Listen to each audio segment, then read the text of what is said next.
Grand Torino. Gran. It's Gran Torino. It's not Grand. It's Gran. Gran Torino. Is it like somebody's aunt? Right, this is a film produced and directed and starring Clint Eastwood.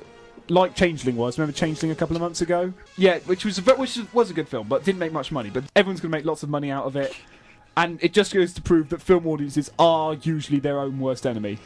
Right, so the film stars Clint Eastwood. I've been working on my Clint Eastwood impression. Oh, good. Right. You didn't break the mics enough last time. Yeah, it's going to be another growly episode, I'm afraid. Right, so here's... So something you want to share? Not after what he's just done to it. Do you want a bit of it? It's melted slightly. Have you been I've been having my finger. It turns out it was enough to give Moxie a treat. It's going on eBay. It's come out an unequivocally poo brown colour. Yeah, that doesn't look good. It's slightly sweaty. Eat your finger of fudge. Eat your finger of fudge. I've got reviews to do. Right. Yeah, Clint Eastwood. My Clint Eastwood impression. Here's my Clint Eastwood impression. Yep. It's a little bit Daniel Plainview. That will be blunt. Daniel Plainview. I drink your milkshake. Yeah. It's a little bit saw. Hello, Judy. I want to play a game. And so it's kind of that and mixed up, and then just a little bit of whispering. So it's, and I confess that I have no desire to confess to a boy that's so long out of the cemetery. That's my Clint Eastwood impression. I'm going with that. Okay. So it's a little bit too fast. A little bit too fast. A little bit slowed down. Is that better? Slower. Okay. Slower. Clint Eastwood. Talking. He talks really slowly because he hasn't got the brains. So Clint Eastwood stars as Walt Kowalski, and he's definitely not playing Dirty Harry. That's always important to remember. He's not playing Dirty Harry. Who? Walt Kowalski. Jewish. Polish. So Jewish. Same thing, yeah.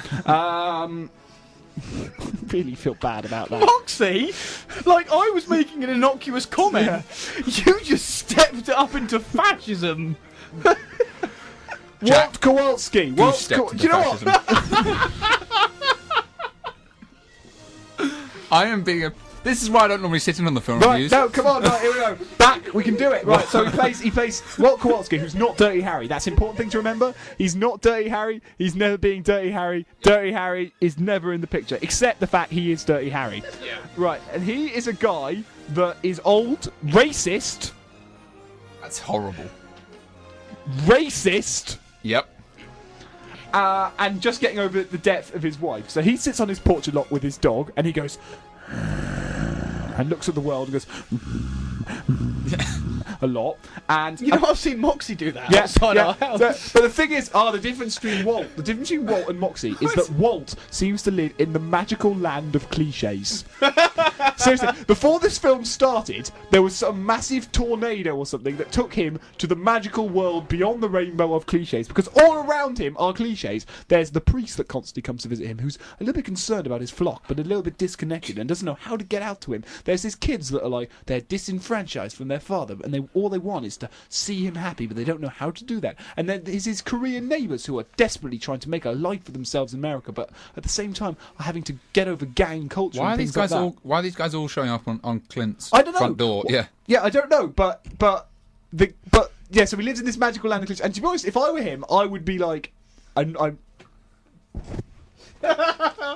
get beat. No! Stop it!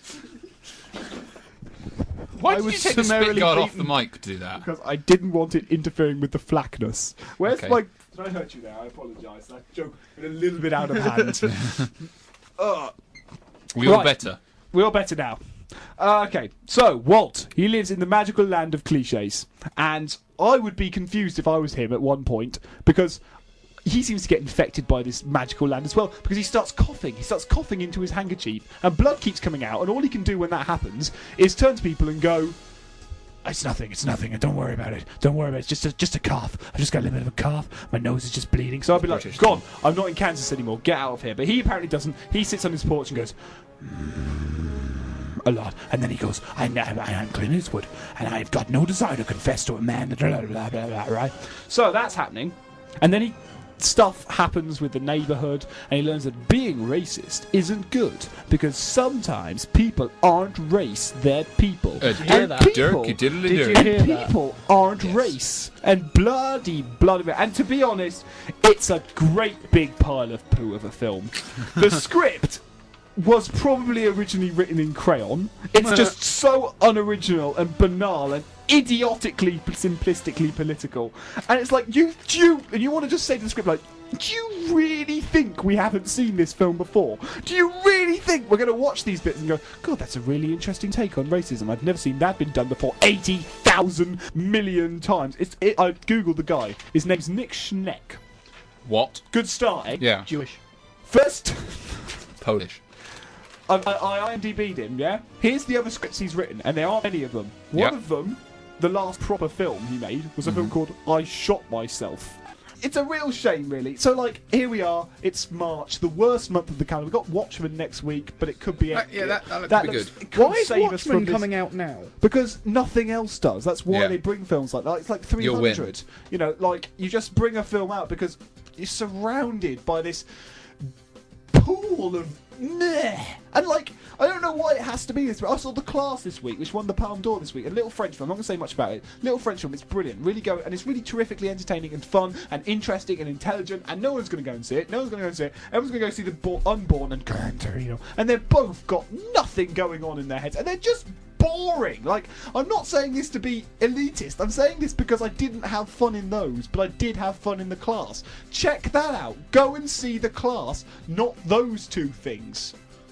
I have nothing else to say.